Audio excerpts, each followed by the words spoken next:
before I back out. Snow on my driveway, right? So there's snow still on my driveway. I did not get out and shovel this morning. It was our first night in our new house, right? So here's the question for my friends that live in snowy, icy places. If I back out my car and leave it running over the ice, will it melt it? Or is that a no? I know my ecological friends will be like, don't leave your car idling, Margaret. You're going to kill the universe. It's either that or slip. One or the other. It's either the universe or my backside. I mean, what would you choose, honestly? My backside. We've got to make a quick pit stop on the way because someone is giving away an Ikea chair. I have two now. I had three. I gave one to my sister. And they're really nice chairs. It's gray. And I got covers for them. It's just a cover over the same chair that I have had. So I'm going to go grab this one and I can just order a cover for it. They're stretchy, like nice covers. Okay, and then we'll go hit the Goodwill. Okay, I'm off. It's a little cleaning, but overall it's good. Maybe some new legs, but Ikea, you can get new legs.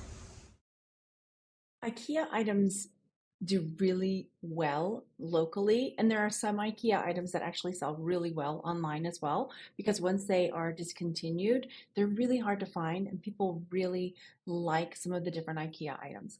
This is a Strandmon chair, and I actually have two of these at home already, and this is what it sells for right now. So it sells for $300, and then there are none up locally for sale in my area, but there is a way to check solds on Facebook Marketplace, and there's one that sold recently for $200. There were some others that sold that had the ottoman. Now I'm thinking, because the one that I picked up has some cat scratch marks and the legs are kind of weird and tall, that perhaps I could get a cover for it, get some new feet for it, and maybe sell it for around the $200 mark. But because it has the cat scratches, I don't think I'd be able to get 200 bucks for it. Might be able to do 80, 100 for it without the ottoman as is. So it's something to think about. I might just go ahead and get the feet, get the cover for it, and use it until I don't want it anymore, and then I can flip it for about 200 bucks. Excited. All right, new town, new thrifting. Maybe it'll be good. Don't you just love a new thrift store? Because there's a chance it could be your new honey hole.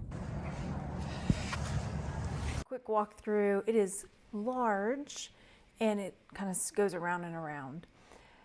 I get a little overwhelmed when I first walk in, and I miss, I'm sure, a lot of things. So if you see stuff I miss, like this ginger jar, I was looking right at it and I didn't even pick it up and turn it over.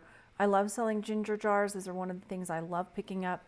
Big ginger jars, small, look them up because there are some that can go for an incredible amount of money. So this isn't a Delft ginger jar, but it is still a pretty nice one. So whether it's a ginger jar or a lamp that's in that same shape, take a look at them because they can definitely sell for a really good profit.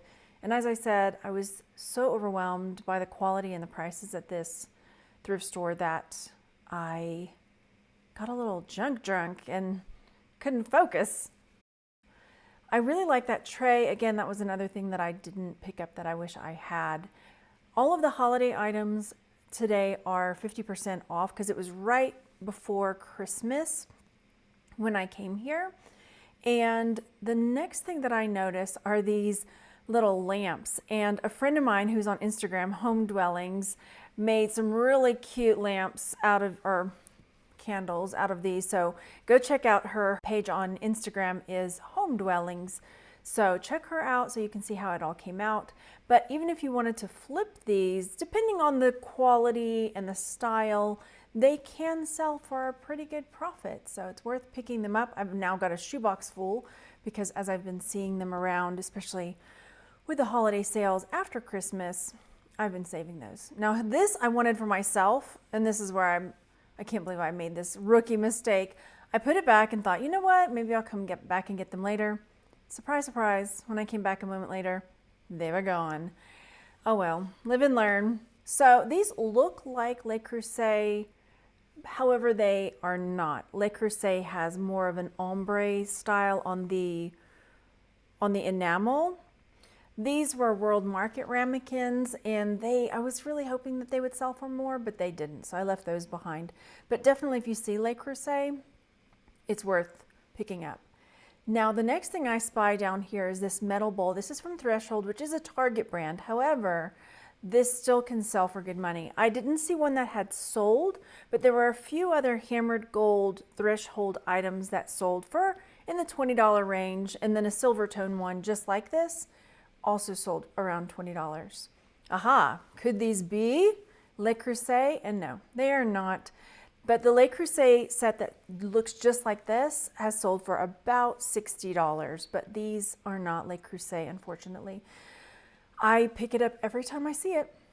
Now, the next thing I think I see is a glassy baby. So it looks very similar. I'm thinking maybe it's going to be a glassy baby, which, if you haven't heard of this yet, it's a brand that can sell for a lot of money. But as soon as I pick it up, I realize it's got this kind of wrap on it, like you would wrap an Easter egg. And there's a seam, and oh gosh, I was so disappointed. I'm like, dang it, that was so close. And even on the bottom, what does it say? It says surreal. So it is surreal that I almost found one, but didn't. And I left it behind. Next up, let's take a look at the bags and purses. This is a Latico, and this brand can sell really well. However, they wanted $28 for it, and it is brand new. But the reason I didn't get it is because there was one up for sale for $185, but there were none sold. These are sold of the same brand of purses, but because there were none sold, I didn't want to spend $28 and maybe sit on this forever. The next thing that I see is this purse, and I started looking at Southwest stuff when I came to Colorado, things that look like this, because it's really popular here. But then I noticed, I almost walk away, and then I noticed the corners are cowhide. And that's when I was like, oh my gosh, I think this is a Myra bag. Sure enough, it is. And this brand, if you find the really nice ones that have the leather and the cowhide bigger pieces, they can sell for a lot. However, this is more like the canvas with the cowhide accents, so they don't sell for quite as much. Now this purse, I was like, you know what? I don't know what it is, but I like it for me. That ever happened to you when you find something you like and you're like, well, you know what? It's a Ralph Lauren purse, and I can't remember now what it was. It wasn't selling for a whole lot online, but I was like, you know what? I kind of like this. Another thing that I really love to sell are wallets because they're so easy to ship, they're easy to store, they're easy to photograph. Price is right here. That one's really cute. I didn't get that one though, but now I'm kind of kicking myself. Then we've got this one. It looks brand new, and there's that Stella & Dot logo. Flip it over, sure enough, it is Stella & Dot. Stella & Dot makes jewelry as well as handbags. Oh, there's a tassel. Jewelry peeps, you know what's coming. Here it goes. Sassy tassel, sassy, sassy tassel. This is my sassy, sassy tassel song. Yes, I sang it in the thrift store. So this one pre-owned. Now it's not selling for as much as I would think, but I only saw one of the orange color like this, and it was pre-owned. So if I were to sell it, I would probably, well, when I list it, I'll probably list it for more because it is in brand new condition. So that is what I'm going to list it for, probably closer to $50. And the sack is another really good brand. It's one of those that you need to double check because some are worth good money and some are not. This one it is a crossbody, can be worn as a crossbody or a wallet. And so I got that one as well. Next up, I'm checking the linen section. If you're not checking the linens and the blankets, you really need to start looking at those because there are some really great brands. But today we're not talking about a brand in particular. We are going to talk about homemade quilts because I spy a handmade quilt. So let's talk about handmade quilts real quick because if you're able to identify them, they can bring in a really good profit. I end up keeping a lot of the ones I find because they're just so nice. They only want $10 for this custom made quilt. So let's take a moment and have a quilt tutorial. What master do you serve? Am I supposed to say Jesus? You're from Earth. Okay, take that back. Quilt. tutorial. The first thing you'll notice with a homemade quilt or a handmade quilt is that it's going to be hand pieced. All the little pieces are going to be sewn together individually. The next thing you'll notice is that it's probably going to be long arm quilted. So you'll see these swirly swirls on the back of this quilt or the front, and they'll use a template to create these designs. Sometimes they do it freeform and just swirl it around. This is quite different than the mass-produced machine quilted mass-produced quilts. So those will be completely uniform pretty much, and then they're just wrapped up and then they're sent out as they are mass-produced. Another thing that you'll notice on homemade or handmade quilts, sometimes you'll find them, I'm looking here for flaws or errors, sometimes the stitching comes undone, especially if they're hand stitched. Sometimes ladies would stitch them by hand. So a lot of times on the back you'll see one big solid piece, and on the back you'll see that long arm quilting.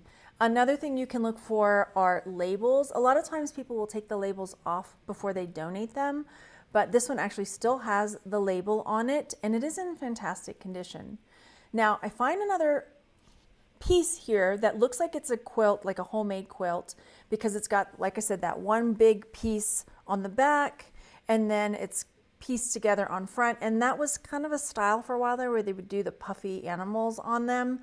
It looks like it would have been a homemade quilt based on the color choices and all that. But here you can see there is a tag that lets us know that it was mass produced, made in China. So this is one that I'm going to put back. But look, they want $15 for this versus the $10 for the handmade quilt.